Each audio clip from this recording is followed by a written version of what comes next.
ಗೋಧಿ ಹಲ್ವ ಮಾಡಲು 2 ಕಪ್ನಷ್ಟು ಗೋಧಿನ ತಗೊಂಡು ಚೆನ್ನಾಗಿ ಇದನ್ನು ನೀರಿನಿಂದ ತೊಳ್ಕೊಂಡು ಆನಂತರ ಇದನ್ನು ಒಂದು ಪಾತ್ರೆಗೆ ಹಾಕಿಬಿಟ್ಟು ಅದಕ್ಕೆ 2ರಷ್ಟು ನೀರನ್ನು ಹಾಕಿ ಸಂಪೂರ್ಣವಾಗಿ ಗೋಧಿ ನೆನೆಯಲು ಬಿಡಬೇಕು.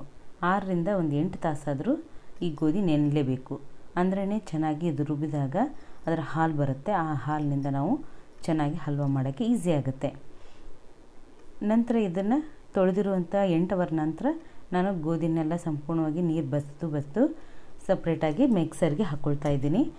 ಇದಕ್ಕೆ 1 ಕಪ್ನಷ್ಟು ನೀರನ್ನು ಹಾಕಿ ಚೆನ್ನಾಗಿ ರುಬ್ಕೊಳ್ಳಿ. ನುಣ್ಣಗೆ ಸಂಪೂರ್ಣವಾಗಿ ರುಬ್ಬಿರುವಂಥ ಮಿಶ್ರಣವನ್ನು ಸಂಡ್ಲಿಯಲ್ಲಿ ಹಾಕಿ ಇದನ್ನು ಚೆನ್ನಾಗಿ ಸೋಸ್ಕೊಂಬಿಡಿ.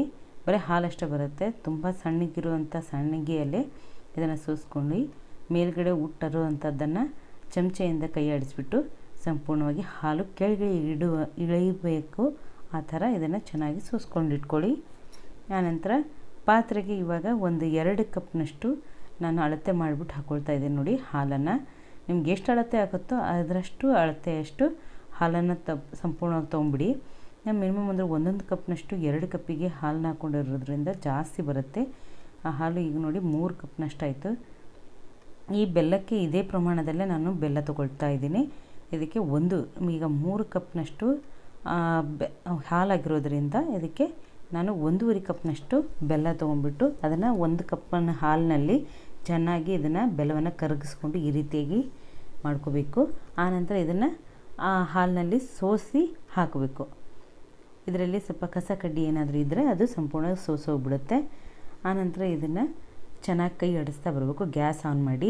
ಅಲ್ಲಿವರೆಗೂ ಗ್ಯಾಸ್ ಆನ್ ಮಾಡೋಕ್ಕೆ ಹೋಗಬೇಡಿ, ಯಾಕಂದರೆ ಬೇಗ ಹಾಲು ಗಟ್ಟಿಯಾಗಿ ಬೆಲ್ಲದ ಜೊತೆ ಮಿಶ್ರಣ ಆಗೋ ಸಲುವಾಗಿ ಈಗಲೇ ಸಡನ್ಲಿ ನೀವು ಆನ್ ಮಾಡೋಕ್ಕೆ ಹೋಗಬಾರ್ದು. ಬೆಲ್ಲ ಎಲ್ಲ ಸೋಸಾದ್ಮೇಲೆ ಆಮೇಲೆ ಗ್ಯಾಸ್ ಆನ್ ಮಾಡಿಬಿಟ್ಟು ಸಂಪೂರ್ಣವಾಗಿ ಕರಗೋವರೆಗೂ ಚೆನ್ನಾಗಿ ಕೈ ಆಡಿಸ್ತಾ ಇದ್ದು, ಅದೇ ರೀತಿ ಜೋರಿಡಕ್ಕೆ ಹೋಗಬೇಡಿ. ತುಂಬ ಜೋರಾಗಿಟ್ಬಿಟ್ರೆ ಬೇಗ ತಳ ಹಿಡಿಯೋದ್ರ ಜೊತೆ ಗಟ್ಟಿಯಾಗಿರೋದು. ಹಾಗೆ ಇದು ಕೈ ಆಡಿಸ್ತಾ ಸಂಪೂರ್ಣವಾಗಿ ಹಾಲು ಬೆಂದ್ಕೊಳ್ಬೇಕು. ಅಲ್ಲಿವರೆಗೂ ಇದನ್ನು ಚೆನ್ನಾಗಿ ಕೈ ಆಡಿಸ್ತಾ ಕೈ ಬಿಡಲ್ದಂಗೆ ಆಡಿಸ್ತಾ ಹೋಗಬೇಕು. ಮುದ್ದೆ ಹೇಗೆ ಗಟ್ಟಿಯಾಗುತ್ತೆ ಅದೇ ರೀತಿಯಾಗಿ ಇದು ಗಟ್ಟಿ ಆಗ್ತಾ ಬರುತ್ತೆ. ನೀವು ಮುದ್ದೆ ಕೋಲು ತೊಗೊಂಡ್ಬಿಟ್ಟು ಚೆನ್ನಾಗಿ ಆಡಿಸಿದ್ರೆ ತುಂಬ ಚೆನ್ನಾಗಿ ಬರುತ್ತೆ. ನನ್ನ ಹತ್ರ ಮುದ್ದೆ ಕೋಲಿಲ್ಲ, ಅದಕ್ಕೋಸ್ಕರ ನಾನು ಒಂದು ಸ್ಪೂನಿಂದ ಚೆನ್ನಾಗಿ ಇದನ್ನು ಗಟ್ಟಿಯಾಗಿ ಮಾಡ್ಕೊತಾ ಇದ್ದೀನಿ. ಒಂದು ತಟ್ಟೆಗೆ ನಾವು ಇದನ್ನು ತುಪ್ಪವನ್ನು ಸವರಿ ಇಟ್ಕೊಳ್ಬೇಕು, ಯಾಕಂದರೆ ಹಲ್ವನ್ನ ಮಾಡೋಕ್ಕೆ ಈಸಿಯಾಗಿ ಬರುತ್ತೆ. ತಟ್ಟೆಗೆ ಸವರಿಬಿಟ್ಟು ಆನಂತರ ಇದು ಗಟ್ಟಿ ಆಗೋವರೆಗೂ ಕೈ ಬಿಡಲ್ದಂಗೆ ಚೆನ್ನಾಗಿ ಕೈ ಆಡಿಸ್ತಾ ಬರಬೇಕು. ಚೂರು ಕೈ ಬಿಡ್ತಾ ಹೋದಂಗೆ ಅದು ನೋಡಿ ಎಷ್ಟು ಬೇಗ ಗಟ್ಟಿ ಆಗ್ತಾ ಬರುತ್ತೆ. ನೋಡಿ, ಇವಾಗ ಚೆನ್ನಾಗಿ ಹದ ಬಂದಿದೆ. ಆವಾಗ ಹಾಲು ಬಿಳಿಯಾಗಿತ್ತು, ಇವಾಗ ನೋಡಿ ಒಂದು ಗೋಧಿ ಕಲರ್ದ ಆಕಾರಕ್ಕೆ ಬೇಗ ತಿರ್ಕೊಂಡು ಬಂದುಬಿಟ್ಟಿದೆ.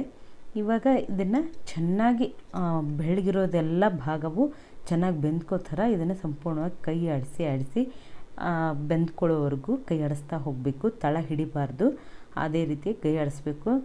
ತುಂಬ ಮುದ್ದೆ ಕಾಲಿನಿಂದ ಬೇಗ ಆಡಿಸ್ತಾ ಇದ್ದರೆ ಅದು ತಳನೂ ಹಿಡಿಯಲ್ಲ. ಆಮೇಲೆ ಇಬ್ಬರಾದರೂ ಇದ್ದರೆ ಒಬ್ಬರು ಪಾತ್ರೆನೂ ಹಿಡಿಬೋದು, ಇನ್ನೊಬ್ಬರು ಚೆನ್ನಾಗಿ ಸ್ಪೂನಿಂದ ಅಥವಾ ಮುದ್ದೆ ಕೋಲಿನಿಂದ ಚೆನ್ನಾಗಿ ಆಡಿಸ್ಬೋದು.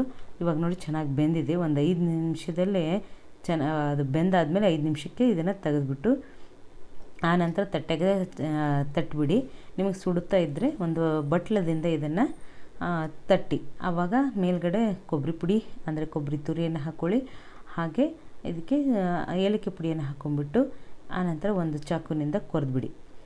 ಇವಾಗ ಕೊರೆದ ನಂತರ ಒಂದು ಆಕಾರಕ್ಕೆ ಬಂದಿದೆ ಹಲ್ವ. ತುಂಬ ಚೆನ್ನಾಗಿ ಟೇಸ್ಟ್ ಬಂದಿದೆ. ಇದನ್ನು ನೀವು ಕೂಡ ಟ್ರೈ ಮಾಡಿ ಯಾವ ರೀತಿಯಾಗಿ ಬಂದಿದೆ ಟೇಸ್ಟ್ ಅನ್ನೋದನ್ನು ಕಮೆಂಟ್ ಮೂಲಕ ತಿಳಿಸಿ. ಇದೇ ರೀತಿ ನಮ್ಮ ಎಲ್ಲ ವಿಡಿಯೋಗಳನ್ನು ನೋಡ್ತಾ ಇರಿ. ನಿಮ್ಮ ಫ್ರೆಂಡ್ಸ್ಗೂ ಕೂಡ ಶೇರ್ ಮಾಡಿ, ಲೈಕ್ ಕೂಡ ಮಾಡಿ. ಹಾಗೆ ಇನ್ನು ಯಾರು ಸಬ್ಸ್ಕ್ರೈಬ್ ಆಗಿಲ್ಲ ಅವ್ರು ಸಬ್ಸ್ಕ್ರೈಬ್ ಆಗಿ ಬೆಲ್ ಬಟನ್ ಕೂಡ ಪ್ರೆಸ್ ಮಾಡಿ. ಎಲ್ಲ ವಿಡಿಯೋಗಳನ್ನು ಇದೇ ರೀತಿ ನೋಡಿ ಲೈಕ್ ಕೂಡ ಮಾಡಿ.